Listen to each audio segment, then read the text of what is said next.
তো আপনি এই কথাটা মেয়েদেরকে বলতে পারবেন, ঠিক আছে? আপু একটা শুনলেন আমাকে দাও, হ্যাঁ নাকি মেয়েরা পাত্তা দেয় না? আপনি তো কিছু বলেন ভাই, না থাক ভাই, বলেন কিছু বলেন। আমার বলা শেষ ভাই, বলা শেষ। আমি আসার আগে হচ্ছে গাইজ ওরা হচ্ছে অনেক কিছু বলতেছে। আসসালামু আলাইকুম সবাইকে, কেমন আছেন আপনারা? আশা করি সবাই ভালো আছেন এবং সুস্থ আছেন। সকাল সকাল ঘুম থেকে উঠে গেলাম, ঘুম থেকে উঠে চলে আসলাম মেন রাস্তায়। এখানে একটু হালকা নাস্তা করব। নাস্তা করার পরে আজকে আমাদের গন্তব্য কোথায় সেটা দেখতে হলো অবশ্যই সম্পূর্ণ ভিডিওটি কন্টিনিউ করতে হবে। সো গাইস, আমরা যেহেতু পুরুষ মানুষ, আমাদের সকালবেলা উঠে এক কাপ চা যদি না খাই আমাদের মনটা শান্তি থাকে না। তো চলে আসলাম একটা চায়ের দোকানে, যে চায়ের দোকানটা আমার অনেক বেশি পছন্দের, কারণ এইখানে চাটা অনেক বেশি জোস। বাই দ্য ওয়ে গাইস, আপনারা দেখতে পাচ্ছেন এখানে চিনির উপরে মৌমাছি উঠতেছে। মৌমাছির কাজ হচ্ছে বিভিন্ন জায়গা থেকে মধু সংগ্রহ করে তাদের মৌচাকে রাখা, আর সেখান থেকে আমি আর আপনি কুড়িয়ে নিই। যাই হোক গাইস, আমি চা খাচ্ছি এন্ড এই দোকানের চাটা স্পেশালি আমার কাছে অনেক বেশি ভালো লাগে। এই জন্য সকালবেলা ঘুম থেকে উঠে এই দোকানে এসে মাঝে মধ্যে চা খেতে হয় আমার। আর এই দোকানের ছেলেটি খেয়াল করলো যে আমি ভিডিও করতেছিলাম, আমাকে প্রশ্ন করলো, ভাই আপনি কিসের ভিডিও করেন? আমি বলছি আমি একজন ব্লগার, আমার একটা ইউটিউব চ্যানেল রয়েছে। সেই মুহূর্তে মোবাইলটা হাতে নিয়ে আমার ইউটিউব চ্যানেলটা চার্জ করতে লাগলো। ছেলেটি আমার চ্যানেলটা খুঁজে পাচ্ছিল না, তখন আমার হাতে মোবাইলটা দিল। আমি মোবাইলটা নিয়ে আমার ইউটিউব চ্যানেলটা চার্জ করে তাকে সামনে এনে দিলাম। কারণ হচ্ছে আমাদের কাজ হচ্ছে প্রমোশন, আর প্রমোশন আপনি যতই করতে পারবেন আপনার জন্য লাভ। আর নিজের হাতে আমি সাবস্ক্রাইব করি নাই, কারণ হচ্ছে আমি কখনো কারো মোবাইল হাতে নিয়ে সাবস্ক্রাইব করি না। কেউ যদি আমার কন্টেন্ট ভালো লাগে অবশ্যই সে আমার কন্টেন্ট দেখে আমার চ্যানেলটি সাবস্ক্রাইব করবে। তার মানে কি ভাবতেছেন আমি আপনাদেরকে বলবো না আমার ইউটিউব চ্যানেল সাবস্ক্রাইব করতে? হা, এটা কি হয়? তাড়াতাড়ি সাবস্ক্রাইব করে দেন যারা এখনো সাবস্ক্রাইব করেন। বাই দ্য ওয়ে গাইস, আমরা এখন চলে আসলাম হাতিরঝিল একদমই লেকে। কারণ হচ্ছে আমরা এখান থেকে বাসের টিকিট নিব। বাসের টিকিট নিয়ে হাতিরঝিল চক্র বাসে করে আমরা যাব হচ্ছে মগবাজার। মগবাজার থেকে আমাদের আজকের ডেস্টিনেশন হচ্ছে জিয়া উদ্যান। জিয়া উদ্যান যাওয়ার আজকে স্পেশাল একটা কারণ রয়েছে, সেই কারণটি জানতে হলে অবশ্যই ভিডিওটি কন্টিনিউ করুন। এই দিক দিয়ে আমি হাতিরঝিল চক্র বাসের জন্য 2টা টিকিট নিয়ে নিলাম। আমার সাথে আর একটা ছোট ভাই রয়েছে। এই হাতিরঝিল চক্র বাসে করে আমরা যাব হচ্ছে মগবাজার।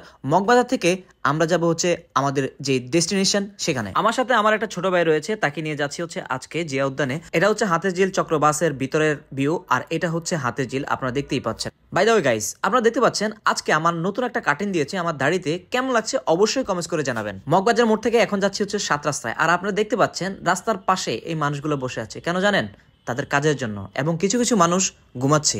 এই বিষয়গুলো দেখে আসলে অনেক সময় নিজের কাছে অনেক বেশি খারাপ লাগে যে পৃথিবীটা এতই কঠিন যে প্রত্যেকটা মানুষে কতই না কষ্ট করে। যাই হোক গাইস, 7 রাস্তায় এসে একটা রিক্সা নিয়ে নিলাম। আর রিক্সাওয়ালা মামাকে বললাম আমরা খামারবাড়ির মোড়ে যাবো, সেখান থেকে আমরা যাবো হচ্ছে জিয়া উদ্যান, তুমি আমাদেরকে ওইখানে নামিয়ে দিয়ে আসো। এখন চলে আসলাম খামারবাড়ির মোড়ে। আর এখান থেকে জিয়া উদ্যান যেতে অল্প কিছুক্ষণ সময় লাগবে। আমরা এখান থেকে হেঁটে চলে যাবো। সামনের দিকে তাকালে আপনারা দেখতে পারবেন যে এটা হচ্ছে পারম গেট রেলওয়ে।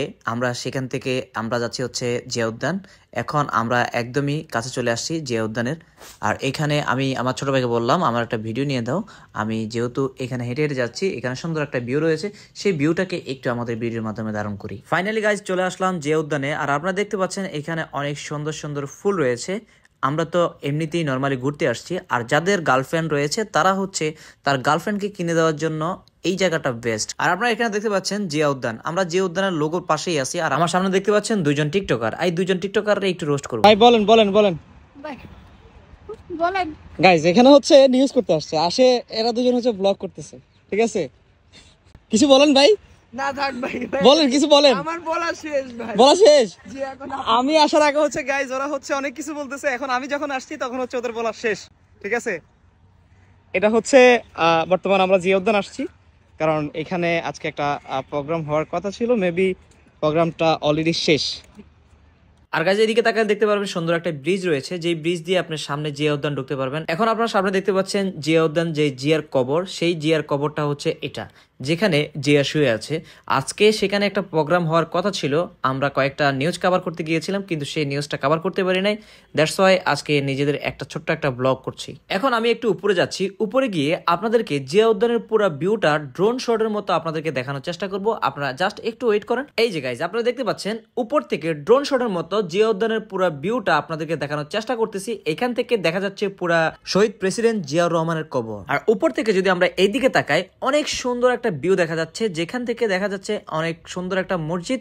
আমরা আপনাদেরকে নিয়ে যাব সেই মসজিদের কাছে। আপনারা দেখতেই পাচ্ছেন এইখানে সুন্দর একটা মসজিদ রয়েছে, যেটা হচ্ছে জিয়া উদ্যানের ভিতরে। সেই মসজিদটার ধারণ কেমন এবং দেখতে কেমন লাগে অবশ্যই আপনাদেরকে দেখানোর চেষ্টা করব। আর এখন আপনারা দেখতে পাচ্ছেন ছোট্ট একটা গাড়ি। আপনারা মনে করেন না এটা কোনো খেলনা গাড়ি, নো, এটা হচ্ছে জিয়া উদ্যানের ভিতরে যে গাছগুলো রয়েছে সেই গাছগুলোকে একটু ক্লিন করার জন্য এই গাড়িটা। এই মুহূর্তে জিয়া উদ্যানের ভিতরে যে মসজিদটা রয়েছে সেই মসজিদটা আপনাদেরকে দেখানোর জন্য আমি উপরে আসলাম। আর এই মসজিদের ভিতরে কি কি রয়েছে এবং দেখতে কেমন সেটি আপনাদেরকে দেখাবো। মসজিদের দ্বিতীয় তলায় এসে আপনাদেরকে জিয়া উদ্যানের পুরো ভিউটা দেখাচ্ছি। ভাই আপনি কি ফুল বিক্রি করেন? ভিডিও করেন না ভাই, হ্যাঁ? ভিডিও করেন না ভাই, আপনি ফুল বিক্রি করেন কেন? ভিডিও করেন না ভাই। এখান থেকে ফুল নিয়ে আপনি একটা ফুল 10 টাকা করে আমাকে বলতেছেন কেনার জন্য, এটা কোনো কথা? ভাই এটা আমি পাইলাম তো, ওর টাকা পয়সা নাই, এদিকে কই। আচ্ছা, তো আপনি এই কথাটা মেয়েদেরকে বলতে পারবেন, ঠিক আছে? আপু একটা ফুল নেন আমাকে দাও। হ্যাঁ, মেরা তো নাই, নাকি মেয়েরা পাত্তা দেয় না? তেমন আপনি তো স্টেটে দিয়ে যান ভাই, মার্কেটে চলে না মার্কেটে চলে না কেন? ডিসপ্লেটা হয়ে গেছে গা।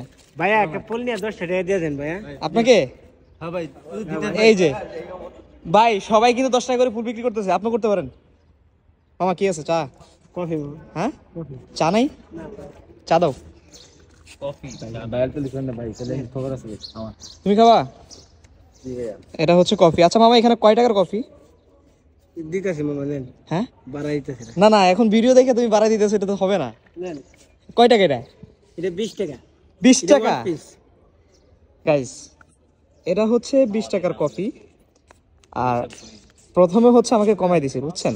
এরপর হচ্ছে আমি যখন বললাম এখানে কয় টাকার কফি, আমাকে বাড়াই দিছে। I hope that you guys আজকের ব্লগটি অনেক বেশি ভালো লেগেছে। যদি ভালো লাগে থাকে অবশ্যই ইয়াসিন উপর চ্যানেলটি সাবস্ক্রাইব করে সাথে থাকবেন। আল্লাহ হাফেজ, আসসালামু আলাইকুম।